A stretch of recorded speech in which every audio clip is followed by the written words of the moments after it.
పొగుడుకుంటూ ఇక్కడ తెలంగాణ పౌర సమాజంలో ఉన్నటువంటి మేధావులను విమర్శించడానికి ఇదే విషయంగా విజయవాడ పోయి మన వాళ్ళు తెలంగాణ వాళ్ళు పోయి మీటింగ్ పెట్టగలుగుతారా? ఇక్కడ గవర్నమెంట్ ఎట్లా అలో చేస్తుంది వాళ్ళను?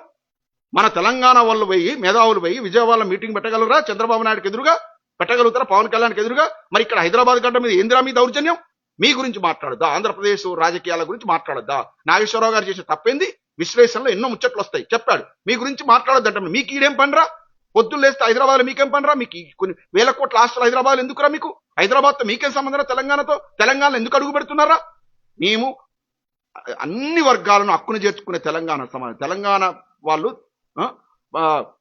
ఎంత ఔదార్యంతో ఉంటారంటే ఆకలితో వస్తే కులం మతం చూడకుండా పిలిచి భోజనం పెట్టేటువంటి గొప్ప హృదయం ఉన్న ప్రజలు తెలంగాణ వాళ్ళు. ఇట్లాంటి గనక కుసంస్కృతి నీచ సంస్కృతి మా దగ్గర ఉంటే ఒక్కడు ఉంటాడు హైదరాబాద్ లో? ఒక్కడు బతడా సీమాంధ్రులు?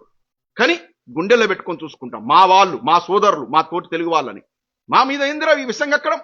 వచ్చే రాజ్యం వచ్చే ఆడ అయినవు లక్కీగా చంద్రబాబు దయ వల్ల ఉప ముఖ్యమంత్రి అయినావు. ఆడ చుట్టుకుంటా సనాతన వీడంట సనాతన ధర్మం అంట. వీడు 33 పెళ్లిళ్ళు చేసుకొని అక్రమ సంతానాలు కానీ వీడంట సనాతన ధర్మం అంట. వేసుకొని పిచ్చి పిచ్చి ప్రలాపాలు మాట్లాడుకుంటా నువ్వు ఏం సమాజం ఏమి ఇస్తున్నావు? సమాజానికి ఏమి ఇస్తున్నావు? పవన్ కళ్యాణ్ ఆనాడు అన్నాడు మా కేసీఆర్ గారు, పావల కళ్యాణ్ వీడు తునకలైపోతావు బిడ్డ ఇక్కడ పిచ్చి పిచ్చిగా మాట్లాడతాను. మళ్ళీ ఒళ్ళు దగ్గర పెట్టుకుని ఇన్ని రోజులు మళ్ళీ ఇప్పుడు లేస్తాను అది నీకు. నువ్వు ఇదంతా కలిపి విషకూటమి తయారై తెలంగాణ మీద ఇప్పుడు దాడి చేస్తున్నారు.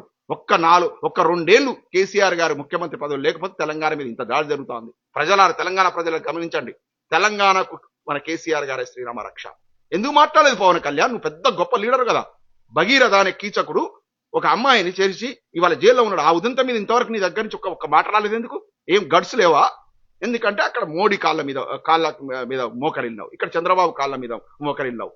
సిగ్గు శరముండాలి ఇతరుతోనే నాయకుడని కొనియాడానికి. కొంతమంది సైకోలు ఇలా మాట్లాడుతూ ఉంటే నాకు కోపం వస్తుంది. తెలంగాణ సమాజంలో ఉన్నటువంటి మేధావులకు జర్నలిస్ట్ అందరూ చెప్తున్నా, ఇటువంటి సైకోల భరతం పట్టండి, లేదంటే తెలంగాణ ఉనికికే ప్రమాదం. జై తెలంగాణ.